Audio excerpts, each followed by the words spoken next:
Vassalom, o'tiringlar o'quvchilar. Bugun o'quvchilar sizlar bilan biz ta'lim haqida gaplashamiz. Tarix fanini o'qib, saboqlar chiqaryapmiz, fikrlayapmiz va bugungi kunimiz uchun g'oyalarimizni ishlab chiqyapmiz. Tarixni o'rganish orqali. Bugun ta'limimizdagi xatolar va kelajakda qiladigan islohotlarimiz haqida sizlar bilan fikr almashamiz. Shu bo'yicha sizlar o'qib kelgansizlar, o'rgangansizlar, tariximizni ham o'rgangansizlar. Shu bo'yicha fikr almashamiz. Ta'lim bo'yicha kimning savollari bor? Sizningcha 11 yillik maktab ta'limining maqsadi qanday bo'lishi kerak? 11 yillik ta'limning maqsadi shunday iborat bo'lishi kerakki, 11 yil o'qigan o'quvchi hayotga, mustaqil hayotga, o'z fikriga ega shaxs bo'lib yetishi kerak. Vatanga muhabbat, xalqqa sadoqat ruhida tarbiyalangan bo'lishi kerak va maktabni bitirganda yetuk shaxs, kadr bo'lib chiqishi kerak. Maktabda ta'limning vazifasi shundan iborat. Xo'p, bunisi savolimizni beramiz. 11 yil maktabda o'qib, aynan qanday ko'nikmalarni hosil qilish kerak? 11 yil maktabda o'qib, bitiruvchilar, o'quvchilar 11 yil davomida kamida 3 ta ko'nikmani o'rganishi kerak. Birinchisi, o'z sohasini, qiziqqan sohasini o'rganib, oliy ta'limga kirishga harakat qilish kerak. Ikkinchisi, kasb-hunar o'rganish kerak. Uchinchisi, biror bir xorijiy tilni mukammal o'rganish kerak. Biz 11 yil davomida o'quvchiga shu ko'nikmalarni kamida bittasini singdira olishimiz kerak. Misol uchun, o'z sohasini yetuk o'rgangan o'quvchi oliy ta'limda o'qib, kelajakda yetuk kadr bo'lib chiqadi. Iqtisodchi, shifokor, huquqshunos bo'lib yoki-da o'z kasbini egallagan bitiruvchi maktabni bitirgandan keyin o'z hunari bilan mehnat faoliyatini boshlaydi, jamiyatda o'rnini egallaydi yoki tadbirkorlik faoliyati bilan shug'ullanadi. Yoki uchinchi sohasi xorijiy tilni o'rgangan o'quvchi bo'ladigan bo'lsa, o'zimizda oliy ta'limga kira olmasa ham xorijiy oliy ta'limlarga kirishi mumkin yoki hunari bilan xorijda mehnat qilishi mumkin. Xorijda bilim olib, xorijning ilg'or tajribalarini olib, vatanga qaytib kelib, o'z hissasini qo'shishi mumkin. Xo'p, Ozodbek savolni eshitamiz. Har yili qancha bitiruvchilar maktabni bitirib chiqyapti? O'tgan o'quv yiliga ma'lumotlarga ko'ra, maktabni 400 mingga yaqin bitiruvchi bitirgan bo'lsa, shundan 170 mingga oliy ta'limga qamrab olingan. Shundan qolgan 200 mingdan oshiq o'quvchilar, bitiruvchilar oliy ta'limga kira olmadi. Ularni biz ish bilan ta'minlashimiz kerak, bandligini ta'minlab berishimiz kerak. Ruxshona? Oliy ta'limga kirgan o'quvchilar bandligini qanday ta'minlash mumkin? Xo'p, yaxshi savol. Oliy ta'limga kirmagan yoshlarimizni bandligini shunday ta'minlashimiz mumkinki, O'zbekiston Respublikasidagi barcha hududlarda, ya'ni Qoraqalpog'iston Respublikasi 12 ta viloyatimizda va Toshkent shahrining barcha tumanlarida yoshlar uchun xorijiy tillarni o'rganadigan, kasb-hunar o'rgatadigan markazlar ochishimiz kerak. U yerda dunyoning ilg'or mamlakatlari, masalan, Germaniya, Yaponiya, Janubiy Koreya bilan hamkorlikni o'rnatib, nemis tilini, yapon tilini, koreys tilini o'rgatishimiz kerak va zamonaviy kasblarni o'rgatsak, biz u yerda o'qigan yoshlarimizni o'sha ilg'or davlatlarga, Germaniyaga, Yaponiyaga, Janubiy Koreyaga ishga yoki oliy ta'limlarga o'qishga jo'natsak bo'ladi. Va shu orqali biz o'zimizni O'zbekiston oliy ta'limiga qabul qila olmagan yoshlarimizni xorijda o'qitamiz va xorijning ilg'or tajribalarini ular o'rganib kelib, vatanimizda yangi loyihalarni ular boshlab berishadi. Malika, savolingizni aytamiz. Ta'limni o'quvchiga singdirishda qanday yo'l tutish kerak? Ta'limni o'quvchiga singdirishda ota-ona, o'qituvchi, o'quvchi uchburchagligidan foydalangan holatda singdirishimiz kerak. Ya'ni ta'lim tizimida birgina o'qituvchining o'zi o'quvchiga ta'lim berishda qiynaladi. Agar ota-onalar bilan hamkorlikda, birgalikda ota-ona, o'quvchi, o'qituvchi hamkorligi o'zaro uchburchak shaklida yo'lga qo'yiladigan bo'lsa, biz ta'limdan yanada samarali foydalanamiz. Samandar, savolimizni aytamiz. Hozirgi ta'limimizga fikringiz qanday? Hozirgi ta'lim tizimimizga fikrim ijobiy, yaxshi. Lekin ta'lim tizimimizni bundan ham yuqori bosqichga chiqarsak bo'ladi.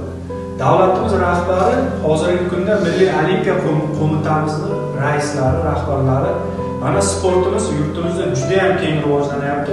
O'tgan Olimpiya o'yinlarida ham sportchilarimiz butun dunyoga o'zbek sportini tanitishdi. Xuddi shunday bizning ta'lim tizimimizni ham dunyoga tanitsak bo'ladi. Hozirgi kunda ta'lim tizimimizda 500 mingdan ortiq pedagog o'qituvchilar faoliyat yurityapti. Bitiruvchilarimizni o'zini hisoblaydigan bo'lsak, 400 mingdan ortiq har yili maktablarimizdan bitiruvchilar chiqyapti. Pedagoglarimiz va faqatgina maktab bitiruvchilarini qo'shadigan bo'lsak, 1 millionga yaqin inson bo'lyapti. Bu ham o'ziga xos katta armiya. Agar biz shu katta bir armiyani ilm bilan qurollantiradigan bo'lsak, O'zbekiston har yili iqtisodiyoti yildan-yilga o'sib boraveradi. Ta'limimizni shu jihatlarda yana ham katta e'tibor berishimiz kerak. Sevinch, savolingiz aytamiz. Hozirgi ta'limning Finlandiya hamda Singapur tajribalariga fikringiz qanday? Yaxshi savol.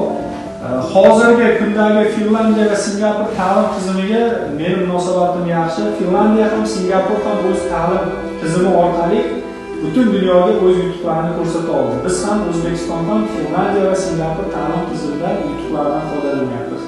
Lekin bitta tomoni bor, biz o'z ta'lim dasturimizni ishlab chiqishimiz kerak. Chunki Finlandiya ham Singapur ham o'z ta'lim dasturlarini faqatgina o'zlari uchun, o'zlarining mamlakatiga moslab ishlab chiqargan. Bitta ta'lim dasturi faqatgina o'zida yutuqqa erishishi mumkin. Boshqa davlatda yutuqqa erisha olmasligi ham mumkin. Shuning uchun har bitta davlat o'z rivojlanish yo'lini ishlab chiqqani kabi ta'lim dasturini ham ishlab chiqish kerak. Yanada sodda aytganda, sizlar bilan tarixda o'tganmiz. 1492-yil Kristofer Kolumb Amerikani kashf etdi. Amerika kashf etib bo'lingan. Amerikani yana qayta kashf etish kerak emas. Biz o'z yo'limizni kashf etishimiz kerak va o'z yutug'imizga erishishimiz zarur. Bunisi savolingizni aytamiz. Ustoz, milliy ta'lim dasturimizni o'zimiz ishlab chiqsak bo'ladimi? Albatta o'z milliy ta'lim dasturimizni yaratsak bo'ladi. Bunga biz shunday isbot keltirsak bo'ladi. Bizning ajdodlarimiz katta ilmiy salohiyatga va bilimga ega. Misol uchun Al-Xorazmiy, Ahmad Al-Farg'oniy kabi yurtdoshlarimiz Bag'doddagi akademiyada ilmiy faoliyat yuritishgan. Yoki undan keyin yurtimizda Xorazm Ma'mun akademiyasi va Ulug'bek davrida Samarqandda akademiya tashkil etdi va yurtimizda 2 marotaba 9 va 12 asrda va 14-15 asrlarda Renessans, ya'ni uyg'onish davri bo'ldi. Albatta biz o'z imkoniyatlarimiz, ilmiy salohiyatimiz bilan o'z milliy ta'lim dasturimizni yarata olamiz va shu orqali 3-Renessansni ham biz siz o'quvchilar bilan birgalikda qura olamiz. Ozodbek, savolingizni aytamiz. O'zbekistonning barcha viloyat, tuman rahbarlari ta'lim rivojidagi o'rni qanday bo'lishi kerak? Demak, Ozodbek savolinga shunday javob beraman. Har bitta dunyodagi rivojlangan davlat, xoh u Yaponiya bo'lsin, xoh Germaniya bo'lsin, rivojlanishga ta'lim orqali erishgan. Xuddi shunday bizda ham har bitta viloyat, tumanlarimiz rahbarlari birinchi navbatda o'z hududlaridagi ta'limni rivojlantirsalar, butun mamlakatimiz rivojlanishi yana ham kuchayib, yana ham ildamlaydi. Aziz, savolingizni aytamiz. Ustoz, siz o'qituvchisiz. Faqat dars o'tsangiz bo'ldi-ku, boshqaruv tizimi, iqtisodiyot va boshqa sohalarning o'z odamlari bor-ku. To'g'ri, men o'qituvchiman. Shu yurtning fuqarosiman. Bu yurt bizniki. Bu yurt meniki. Bu yurtga barchamiz javobgarmiz. Prezidentimizdan tortib barcha rahbarlar va biz fuqarolar shu yurtni buguni va kelajagi uchun biz qayg'urishimiz kerak. Bu yurtni biz rivojlantirmasak, biz bu yurtni himoya qilmasak, kim himoya qiladi, kim rivojlantiradi? Vaqti keldi, o'qituvchini urishdi. Vaqti keldi, qadrsizlantirishdi. Ammo o'qituvchi shu jamiyatni ilmli, ziyoli qilish uchun, xalqni farzandini o'qitish uchun, mamlakatni rivojlantirish uchun hayotini xuddi shamdek yoqdi.